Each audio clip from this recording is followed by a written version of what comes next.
Assalamualaikum warahmatullahi wabarakatuh. Halo semua, kenalin nama aku Nisha Eka Fadila.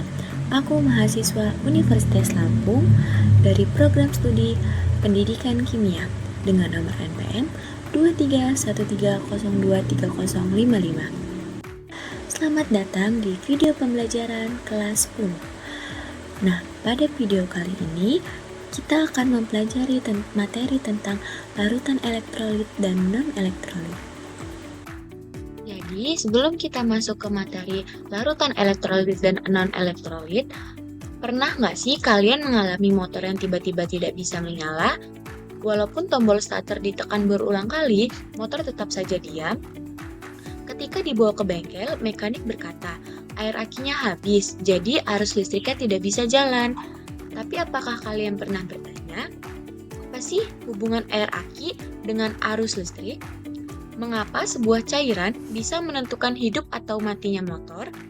Nah, untuk menjawabnya, kita harus memahami dulu apa itu larutan elektrolit dan non-elektrolit.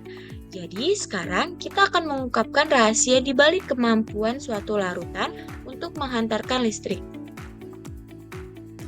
Nah, karena pembahasan kita berhubungan dengan larutan, mari kita review terlebih dahulu tentang konsep larutan. Larutan didefinisikan sebagai campuran dua atau lebih zat yang membentuk satu macam fasa homogen, di mana setiap zatnya menyebar secara merata di seluruh campuran. Contohnya adalah larutan gula yang dibuat dengan mencampurkan air dan gula. Selanjutnya ada larutan garam dari campuran air dan garam. Dan yang terakhir ada larutan sirup yang dibuat dengan mencampurkan air dan sirup. Nah, suatu larutan tersusun dari dua komponen, yaitu pelarut dan zat terlarut. Nah, apa sih perbedaan keduanya? Pelarut adalah zat yang digunakan sebagai media untuk melarutkan zat lain, yang umumnya berjumlah lebih banyak dibandingkan zat lain dalam larutannya. Sedangkan zat terlarut adalah komponen dari larutan yang memiliki jumlah lebih sedikit dalam larutannya. Selain dilihat dari jumlahnya, pelarut dan zat terlarut dapat dibedakan dari struktur zatnya. Setelah bercampur, di mana untuk pelarut struktur zatnya tidak berubah, sedangkan untuk zat terlarut struktur zatnya dapat berubah setelah membentuk larutan. Sebagai contoh, misalnya kita mencampurkan 1 gelas air dengan 2 sendok gula, sehingga menghasilkan larutan gula. Nah, karena jumlah airnya lebih banyak daripada jumlah gula dan strukturnya tidak berubah, yaitu tetap cair, maka air kita sebut sebagai pelarut. Sedangkan gula yang jumlahnya lebih sedikit kita sebut sebagai zat terlarut. Kemudian, jika kita amati, gula yang semula berbentuk kristal mengalami perubahan struktur menjadi molekuler, sehingga setelah bercampur dengan air berbentuk larutan homogen. Dan secara kasat mata, kita tidak bisa membedakan lagi mana air dan mana gula. Nah, berdasarkan kemampuannya, dalam menghantarkan arus listrik, larutan dibagi menjadi dua, yaitu larutan elektrolit dan non-elektrolit. Larutan elektrolit adalah larutan yang dapat menghantarkan arus listrik, sedangkan larutan non-elektrolit adalah larutan yang tidak dapat menghantarkan arus listrik. Kemudian, berdasarkan kuat lemahnya daya hantar listrik, larutan elektrolit dapat dikelompokkan menjadi dua, yaitu larutan elektrolit kuat dan larutan elektrolit lemah. Pertanyaannya, mengapa larutan elektrolit dapat menghantarkan arus listrik, sedangkan larutan non-elektrolit tidak dapat? Penjelasan tentang pertanyaan tersebut pertama kali ditemukan oleh Arrhenius dari Swedia saat presentasi disertasi PhD-nya pada tahun 1888. Nah, menurut Arrhenius, Larutan elektrolit dapat menghantarkan arus listrik karena zat elektrolit dalam larutannya terurai menjadi ion-ion bermuatan listrik, dan ion-ion tersebut selalu bergerak lurus. Nah, dalam hal ini, zat elektrolit kuat terurai sempurna sehingga menghasilkan lebih banyak ion. Sedangkan zat elektrolit lemah terurai sebagian sehingga jumlah ion lebih sedikit. Adapun untuk larutan non-elektrolit tidak menghantarkan arus listrik karena zat non-elektrolit dapat dalam larutan tidak terurai menjadi ion-ion, melainkan tetap dalam bentuk molekul yang tidak bermuatan listrik.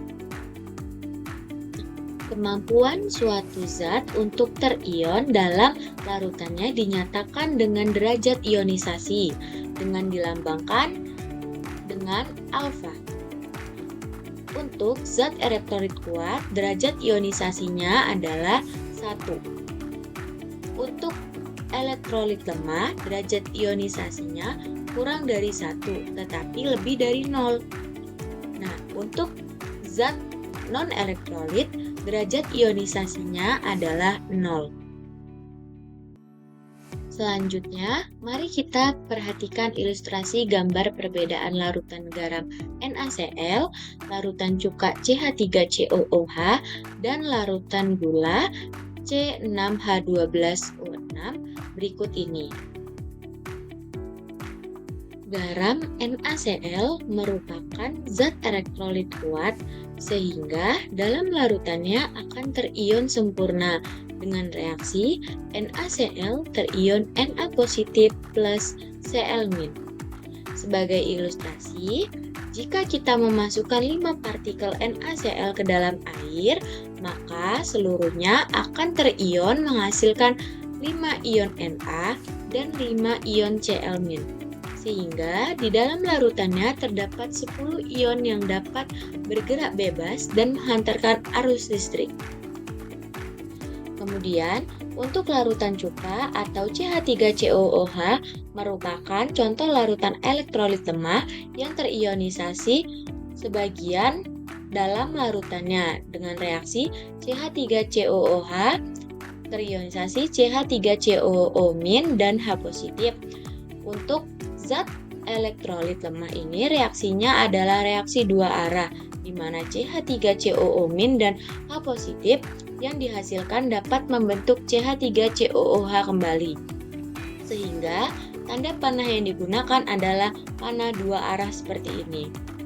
Sebagai ilustrasi, misalnya CH3COOH memiliki derajat ionisasi 0,6, yang berarti 60%-nya terion dalam larutan. Maka, jika kita memasukkan 5 partikel CH3COOH ke dalam air, yang terurai hanya 60%-nya saja, yaitu 3 partikel yang kemudian menghasilkan 3 ion COO- dan 3 ion H positif. Sehingga di dalam larutannya terdapat 6 ion yang dapat bergerak bebas dan menghantarkan arus listrik. Untuk 2 partikel CH3COOH yang tidak terion akan tetap terbentuk molekul CH3COOH. Kemudian, untuk gula merupakan contoh zat non-elektrolit yang tidak terion dalam larutannya. Sehingga, jika kita memasukkan 5 partikel gula ke dalam air, maka di dalamnya hanya akan ada 5 partikel gula tersebut. Tidak ada ion yang dihasilkan. Berikutnya, untuk menguji daya hantar listrik ketiga larutan ini, kita dapat membuat rangkaian listrik dengan menghubungkan baterai, lampu, kabel, dan elektroda. Kemudian mencelupkan elektroda ke dalam masing-masing larutan seperti ini. Untuk larutan garam, gaya hantar listriknya paling kuat sehingga nyala lampu terang dan sering muncul banyak gelembung gas. Untuk larutan cuka, daya hantar listriknya lebih lemah sehingga nyala lampunya redup dan gelembung gas yang dihasilkan lebih sedikit. Nah, untuk larutan gula, tidak memiliki daya hantar listrik, sehingga lampunya tidak menyala dan tidak ada gelembung gas yang dihasilkan.